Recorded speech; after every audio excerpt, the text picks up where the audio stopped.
Hello and good morning. I would like to welcome you on behalf of the... Bonjour et bienvenue au nom du groupe SED pour présenter la nouvelle étude lancée en coopération avec plusieurs instituts. Sans plus attendre, je vais donner la parole à Hannes Svoboda, président du groupe SED, puis nous écouterons les exposés des intervenants des différents instituts. Merci. Merci. Moi aussi, je vous dis bonjour et vous souhaite la bienvenue. Il y a quelques mois, lorsque nous avons discuté de la présentation de la Commission sur l'enquête annuelle de la croissance, nous avions dit de notre groupe politique qu'il était impossible que la Commission exerce un monopole de l'analyse, de la prévision économique et des recommandations sur la conjoncture économique. Et surtout dans la mesure où les recommandations de la Commission n'ont pas débouché sur des améliorations de la situation économique, bien au contraire. C'est la raison pour laquelle nous avons sollicité 3 instituts indépendants qui avaient déjà travaillé sur ces questions par le passé, d'élaborer leur analyse et leurs recommandations. Ceci afin qu'il y ait concurrence, qu'il y ait un autre point de vue. Nous avons maintenant reçu le résultat de leur travail, donc il s'agit de leur contribution, leur analyse, leurs recommandations. Nous allons bien évidemment les examiner de près, mais il est surtout très important d'avoir un autre point de vue par rapport au point de vue de la Commission qui tout d'abord semble très orthodoxe et ensuite pose le problème de prétendre détenir le monopole du point de vue européen. Et donc, nous avons sollicité ces instituts qui ont travaillé indépendamment sans que nous ne les influencions. Donc, l'objectif n'est pas d'avoir une analyse avec des motivations politiques, c'est d'avoir donc un autre point de vue indépendant que nous pourrons examiner en profondeur. Nous pourrons inviter le commissaire Olli Rehn à mener un débat de fond avec lui. L'idée, c'est aussi de recevoir des critiques de la part de la Commission vis-à-vis du travail présenté aujourd'hui. Mais voilà comment nous voyons la chose. Voilà comment, selon nous, il faut mener un débat économique plus rationnel avec un débat contradictoire pour que, en fin de compte, nous ayons de meilleures politiques, puisque c'est bien évidemment notre finalité. Nous voulons plus de croissance économique, plus d'emplois. Et j'aimerais beaucoup savoir si c'est possible ou non. Et sans plus attendre, je donne la parole aux intervenants. Okay, when we were asked a few months ago to start Bien, il y a quelques mois, quand on nous a demandé de proposer un autre point de vue sur l'enquête annuelle de la croissance par rapport à ce qu'a fait la Commission, donc ce que nous avait demandé le groupe SED, nous pensions que c'était une entreprise novatrice qui nous était demandé de faire. En quoi était-ce une innovation? Eh bien, à ma connaissance, c'était la première fois qu'on essayait de remédier au fait que le Parlement européen n'est pas l'équivalent du Bureau des études économiques du Congrès américain qui peut servir d'analyse prospective de la conjoncture économique américaine. Et donc, le Parlement européen n'a pas ce type d'office, ce type de bureau. Bien sûr, il peut s'appuyer sur la Commission européenne, mais le Parlement ne dispose pas de sa propre expertise à ce sujet. Alors, nous demander de réaliser cette analyse en toute indépendance, ce qui signifie que nous n'étions pas du tout obligés de suivre le point de vue du groupe SED. Donc, nous demander ceci était une vraie nouveauté et cela devrait servir d'exemple pour le débat démocratique en Europe. Nous sommes donc très reconnaissants et très heureux d'avoir pu participer à cette entreprise. Et comme l'a dit M. Svoboda, les avis exprimés dans ce rapport engagent nos 3 instituts. Nous espérons pouvoir vous convaincre du bien fondé de notre point de vue, mais peut-être que nous n'y arriverons pas. Mais c'est ainsi, dans un débat démocratique, nous avons notre point de vue et nous pouvons nous en servir pour étayer notre débat. Donc, nos équipes de Paris, d'Allemagne et du Danemark vont vous présenter le résultat. Pour essayer de planter le décor, je vais d'abord vous montrer une courbe. Il s'agit de l'évolution de l'emploi dans la zone euro depuis 2005. En gris, vous voyez la récession telle que déclarée par l'Institut de recherche politique de Londres. Et vous verrez qu'il y a eu une récession assez courte qui s'est terminée à la fin 2011. Et à ce moment-là, il n'y a eu pratiquement pas d'amélioration de l'emploi lors de la reprise. On peut se demander si c'est juste faute à pas de chance ou bien si c'est en raison de mauvaises politiques économiques. Et vous verrez dans notre rapport que nous avons un point de vue à ce sujet. Bon, il y a toujours des soupçons que l'on peut avoir au départ, mais on soupçonne que les politiques économiques sont responsables du fait que la faible reprise n'ait pas été accompagnée d'une reprise de l'emploi. Et c'est dans ce contexte que nous devons réfléchir aux bonnes politiques d'ajustement macroéconomique. Et donc, les points saillants du rapport qui vont vous être présentés aujourd'hui sont que dans le cadre institutionnel et des traités actuels, il y a beaucoup de marge de manœuvre pour mener des politiques qui seraient beaucoup moins coûteuses en termes d'emploi. Et on pourrait profiter d'un élément que l'on reconnaît de plus en plus, en tout cas un élément pour lequel on plaide depuis des années, c'est le fait que les multiplicateurs fiscaux sont beaucoup plus élevés en période de récession qu'en période de croissance. Et donc, en termes de dette, de rapport dette-PIB, il est plus facile d'atteindre ces objectifs si l'on repousse l'austérité. Et nous sommes d'avis que nous pourrons y arriver de manière crédible dans le cadre institutionnel actuel. Et voilà la thèse que nous allons nous présenter aujourd'hui. Et avant de donner la parole à Xavier Timbaud, je voudrais vous remercier, Monsieur Svoboda, pour avoir été le chef de file de cette entreprise qui, je le crois, va venir considérablement enrichir le débat démocratique en Europe. Et nous espérons être critiqués puisque cela va ainsi lorsqu'il y a analyse et contre-analyse. Il est intéressant d'avoir un avis indépendant que l'on peut opposer à celui de la Commission européenne. Et en le demandant, vous avez rendu service au débat pour le Parlement et pour les autres.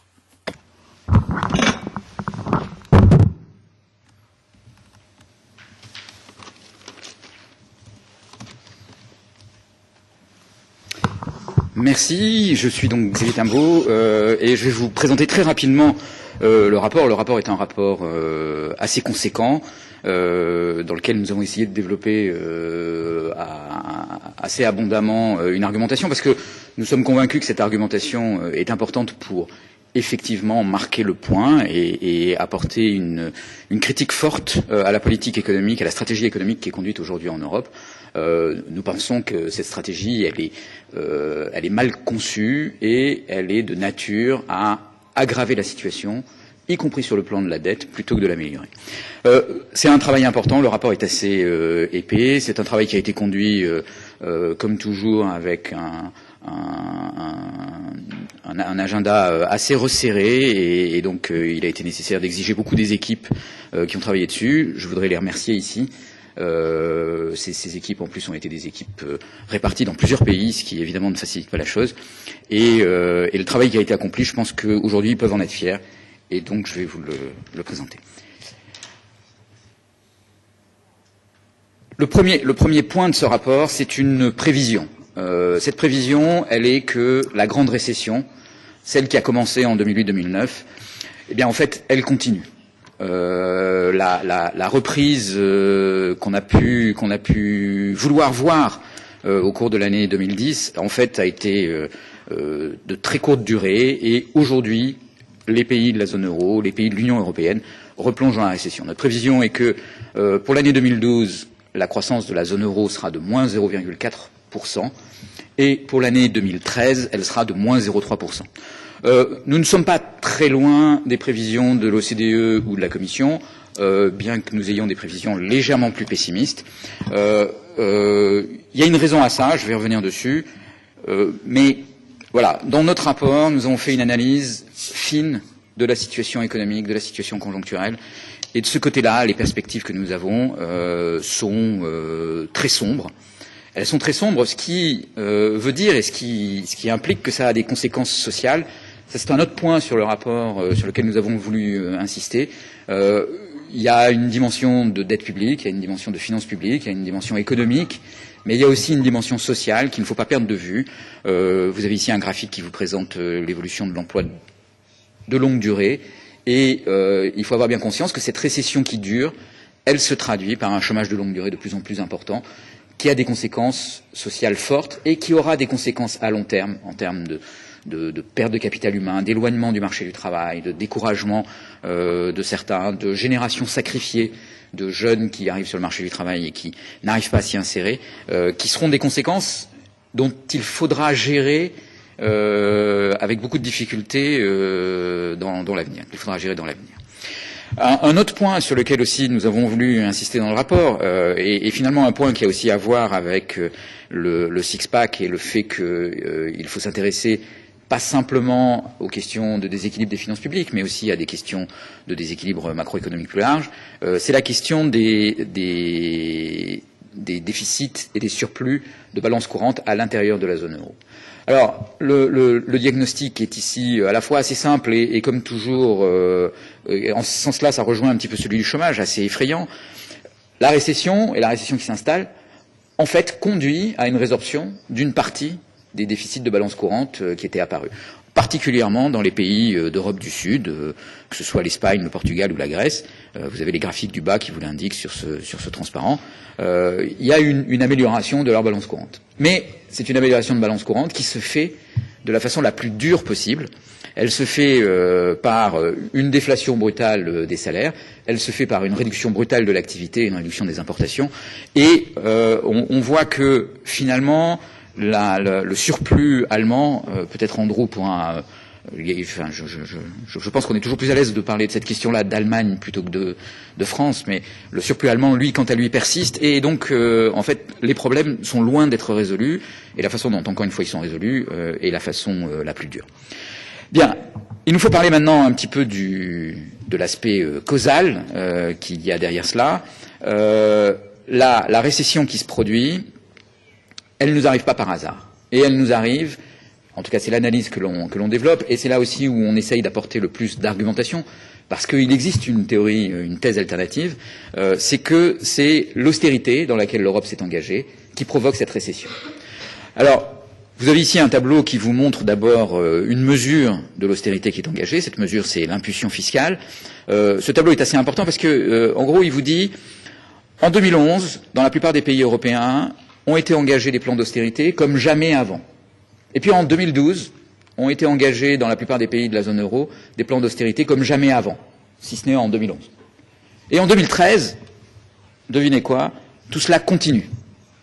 Donc l'austérité en Europe, c'est pas une année difficile pour rétablir la situation. C'est aujourd'hui 3 années de restrictions budgétaires comme on n'en a jamais vu. Et alors évidemment, des périodes de 3 années successives, c'est quelque chose qui est encore moins probable. Le graphique qui est sur ce transparent est aussi extrêmement important parce qu'il établit le lien entre l'austérité d'un côté, sur l'axe des Y, et de l'autre côté, l'évolution de l'activité, ici de l'écart de production, dans les différents pays développés. Ce graphique, il vous montre qu'il y a un lien entre austérité d'un côté et réduction de l'activité. Et surtout, ce qu'il vous montre, c'est que ce lien, il apparaît sur la période 2011-2012. Donc, je ne suis pas allé, pour faire ce graphique, chercher au-delà dans le passé. Dans ce graphique, il n'y a pas la grande récession, celle de 2009, le début de cette crise que nous traversons aujourd'hui. Dans ce graphique, il n'y a que ce qui s'est passé en 2011 et en 2012. 2012 est encore une prévision, mais c'est une prévision assez sûre. Le résultat de cela, c'est que ça a établi avec force ce lien entre austérité et réduction de l'activité. Quelle est la thèse alternative? La thèse alternative, c'est celle, par exemple, que défend aujourd'hui la Commission, qui est de dire le problème, c'est pas l'austérité. Le problème, c'est que les marchés financiers n'ont pas confiance dans la stabilité des finances publiques des pays de la zone euro. Et cette absence de confiance conduit à la récession. Et donc, pour sortir de cette récession, ce qu'il faut, c'est retrouver la confiance des marchés financiers. Et pour retrouver la confiance des marchés financiers, qu'est-ce qu'il faut faire? Il faut faire de l'austérité, parce que c'est ça qui va être le signal que les marchés financiers attendent pour rétablir leur confiance. Le problème, c'est que sur 2011-2012, cette histoire ne fonctionne pas. Les pays qui font le plus de restrictions budgétaires sont les pays qui s'enfoncent le plus dans la récession. Or, si la théorie de la Commission était vraie, on devrait voir apparaître un début de relation inverse. Que les pays qui font, à force, qui arrivent à un certain seuil de restrictions budgétaires, je vous ai dit, c'est la 3e année, en 2013, de plans comme jamais fait. Ça devrait être un gage suffisant pour les marchés financiers. Eh ben non, ça ne suffit pas à inverser la logique. En fait, les seuls pays qui arrivent à vraiment inverser la logique aujourd'hui, c'est l'Allemagne et l'Autriche. Mais ce sont précisément les pays qui, à la fois, ne font pas de restrictions budgétaires et ont plus de croissance. Et donc, à mon sens, cette histoire est aujourd'hui difficile à tenir. Alors, je vais maintenant arriver à la conclusion de cette présentation. Et encore une fois, je vous invite à vous rapporter à tout ce que nous avons écrit, parce que l'argumentation est quand même assez complexe et nous avons essayé de mettre le maximum de choses sur la table pour développer cette argumentation. Il y a des éléments modélisés, nous sommes vraiment rentrés dans le détail et nous avons vraiment pris au sérieux à la fois la question que nous voulions traiter et les contradictions possibles qui pouvaient y être apportées, pour essayer d'y répondre et de montrer que les contradictions ne tenaient pas la route face à notre analyse. Mais il y a une conclusion que Philippe Veil a déjà évoquée, qui est extrêmement importante, c'est que dans ce contexte, dans un contexte où nous sommes dans une situation dégradée, où les multiplicateurs budgétaires sont importants, la bonne politique, si on a comme objectif de réduire la dette publique un jour, la bonne politique, c'est de reporter l'austérité. De reporter l'austérité à quand?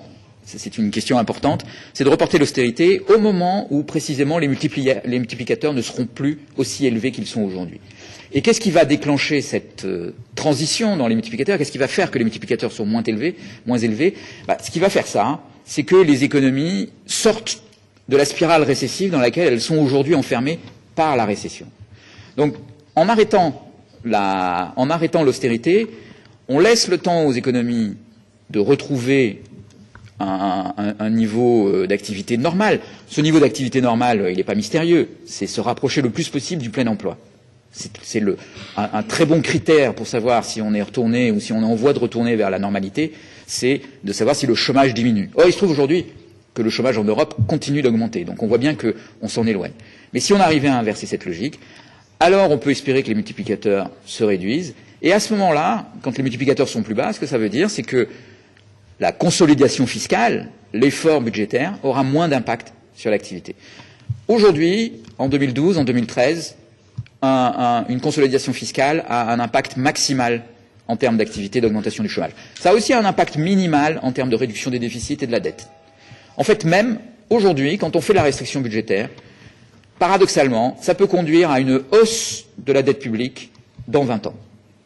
Parce que l'effet sur l'activité va l'emporter sur la rigueur budgétaire.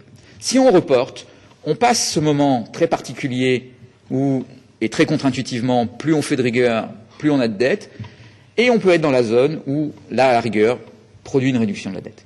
Donc, reporter, c'est pas reporter simplement parce que l'austérité c'est difficile ou parce que l'austérité, un certain nombre de personnes n'en veulent pas, c'est reporter l'austérité parce que si vous avez en tête l'objectif de réduction de la dette publique, alors le plus logique, c'est effectivement de reporter l'austérité. On a fait les deux graphiques qui sont là, sur ce transparent, vous indiquent la logique. En rouge, vous avez le plan actuel pour réduire les dettes publiques et pour ramener les économies. Il faut aller jusqu'à 2032 pour voir que le plan actuel, effectivement, en 2032, nous amènera à 60% de dette publique en pourcentage du PIB pour l'ensemble de la zone euro. Après, quand on rentre dans le détail des pays, c'est un petit peu plus compliqué. Le programme que nous proposons, Le bleu, c'est de faire un plan d'austérité tempéré. Au lieu de l'austérité de 1,5 point du PIB de la zone euro qui est prévu pour l'année 2013, c'est faire une austérité de simplement un demi-point. C'est une sacrée réduction, c'est 85 milliards d'euros à l'échelle de la zone euro en 2013 d'austérité en moins. Mettez ce chiffre en rapport avec le pacte de croissance dans lequel il est engagé entre 100 et 200 milliards d'euros, mais sur une période de temps de presque 10 ans. Là, c'est 85 milliards d'euros sur une seule année. Et si vous suivez ce plan, alors il n'y a pas simplement l'année 2013, il y a aussi ce qui suit ensuite, si vous suivez ce plan, nous l'avons calibré de façon à arriver à la même dette publique en 2032, 60% du PIB, mais regardez sur la partie droite du graphique, et vous voyez que, en fait, l'activité, mais l'activité c'est aussi le chômage, sera plus élevée dans le scénario bleu qu'elle ne l'est dans le scénario rouge. Alors, ces graphiques sont les résultats de simulations, de modèles, dans lesquels nous avons la possibilité, et nous avons aussi exploré tout un espace de sensibilité sur les paramètres. Donc, il y a une certaine robustesse à cette analyse. On peut la critiquer, on peut la contester, on peut venir avec d'autres paramètres, mais là encore une fois, nous souhaitons mettre ce débat sur la table. Ce débat est ouvert, il a à être conduit, il a à être compris, et il y a tout un tas d'inconnus dans tout ça. Nous ne prétendons pas être capables de prévoir le futur. Mais ce que nous prétendons, c'est que si nous ne sommes pas capables de prévoir le futur, alors les autres non plus ne sont pas capables de le prévoir. Et il existe d'autres possibilités que ce que certaines personnes nous présentent comme la seule alternative. Dernier point, tout ceci a quand même un certain nombre de conséquences. Globalement, ce que ça demande, c'est d'être capable de reporter l'ajustement budgétaire à moyen terme. Ça demande d'être capable d'apaiser la pression des marchés financiers sur les pays européens. Ça demande donc d'une certaine façon une mutualisation des dettes publiques en zone euro. La Banque centrale a fait des premiers pas dans ce sens-là. Ça a des conséquences institutionnelles qui sont assez fortes en termes de transfert de souveraineté, d'une façon ou d'une autre. C'est un mot que les Français n'aiment pas beaucoup, mais c'est, je pense, un élément important. Et dernier point, le plan que nous proposons, il a un énorme avantage, c'est que dans notre analyse, et avec une interprétation qui à notre avis est une interprétation assez littérale, il est compatible, le plan alternatif que nous proposons, avec les traités existants, que ce soit le traité, le pacte de croissance et de stabilité, que ce soit le six-pack ou le fiscal compact. Tout cela est compatible avec ces traités. C'est donc un énorme avantage. Il n'y a pas besoin d'aller renégocier des traités pour arriver à une autre formule de politique économique. Merci de votre attention.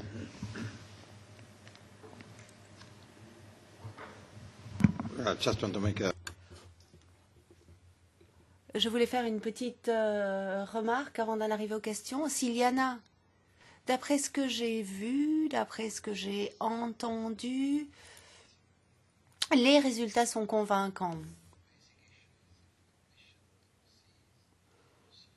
Si la Commission voit et si nous voyons tous que les recommandations de la Commission ne fonctionnent pas, le minimum quand même, c'est de se poser la question des solutions de rechange. Alors qu'est-ce qui va pas, nos analyses ou nos recommandations?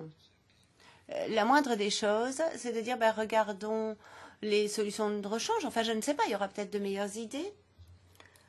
Ce qui est important aussi, c'est que vous savez que nous ne sommes pas satisfaits du six-pack, du paquet budgétaire. Peut-être qu'avec Elisa Ferreira comme rapporteur, on en arrivera à la conclusion du two-pack.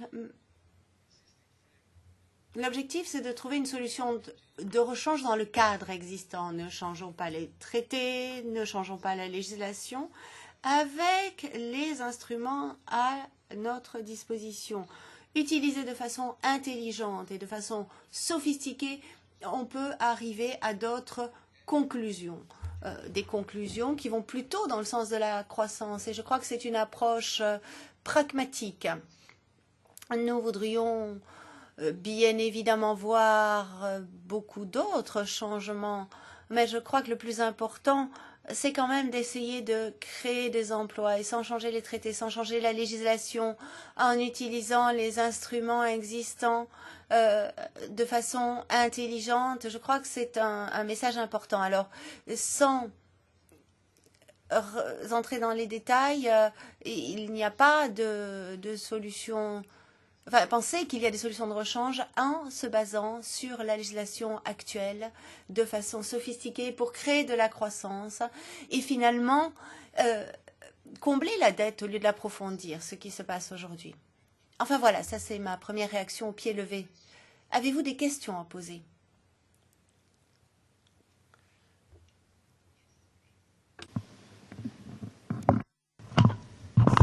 Oui, bonjour, Alpha Aluni, Commission européenne. Je partage assez l'analyse qui a été exposée. Mais au-delà en fait des effets néfastes des politiques d'austérité que vous avez détaillées, est-ce que vous ne pensez pas qu'on doit faire un cas particulier des pays à programme, donc la Grèce, le Portugal et l'Irlande, par rapport à cette austérité et finalement ce signal qu'on donne au marché d'une volonté politique finalement de se soumettre à un certain ajustement. Effectivement, on peut tout à fait argumenter que pour la Grèce, ceci est contre-productif, mais par exemple pour le Portugal et l'Irlande, de nouveau, ils sont capables d'avoir un accès au marché, d'émettre des obligations à plus ou moins court terme ou moyen terme. Donc, est-ce qu'il ne faut pas passer par là, même si c'est pour une courte durée, dans un premier temps?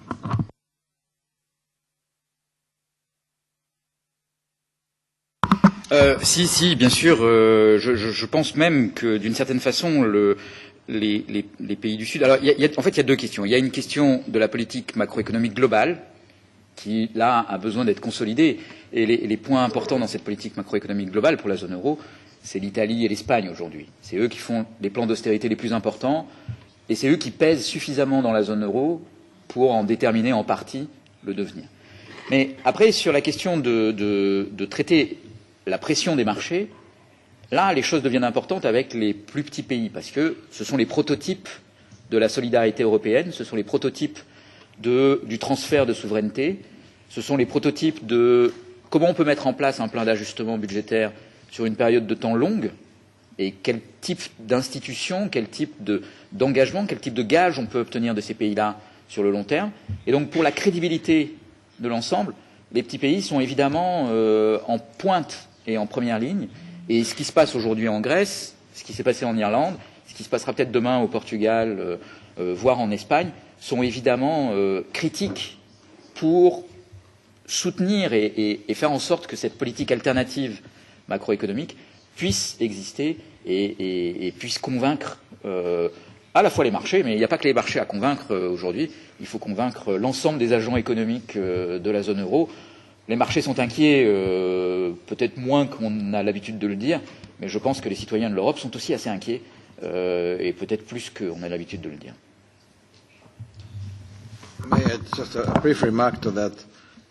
Une petite remarque. Je crois qu'une stratégie de rechange au niveau économique véritablement n'empêche pas que l'on prenne des politiques particulières dans des pays particuliers, en Grèce, en Portugal, en Espagne. Mais je crois que ces réformes ne fonctionneront pas si la politique économique ne change pas. Donc il faudrait peut-être combiner des mesures particulières pour l'un ou l'autre pays, qui ne seront pas forcément les mêmes en Grèce, au Portugal, en Espagne, des réformes structurelles ou que sais-je. Alors bon, je ne vais pas entrer dans les détails, hein, mais d'autre part, une autre politique macroéconomique. Les deux éléments sont vraiment indispensables. On ne va pas résoudre les problèmes structurels de la Grèce par une politique macroéconomique, mais si l'on se contente de faire pression sur la Grèce sans une politique macroéconomique pour l'Europe, je ne crois pas que cela fonctionne. Yes, here's one more comment. Yeah, please. Perhaps I can just Je pourrais peut-être compléter quelque peu ce qui a été dit. L'essentiel du débat sur la crise s'est centré sur les pays les plus en crise. Et l'implication, c'est que finalement, il faut regarder tout particulièrement aux pays qui fonctionnent assez bien, hein, citons l'Allemagne. le problème des déséquilibres macroéconomiques, le problème de la crise dans la zone euro, le débat sur l'austérité, bref, tout ceci est étroitement lié. Que voyons-nous? La politique salariale allemande, avant la crise, était véritablement une des causes de la crise aussi de la zone euro. Nous avons eu ce processus d'ajustement. Nous voyons aussi la clôture des comptes courants dans les pays en déficit, mais on n'a pas assisté aussi à l'évolution en parallèle en Allemagne.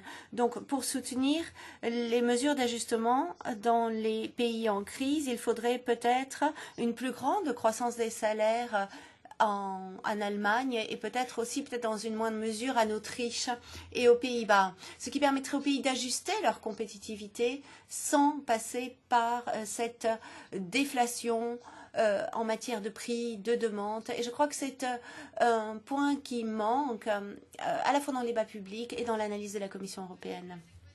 Avez-vous d'autres questions? Il ne me reste plus qu'à vous remercier et à vous souhaiter une bonne journée.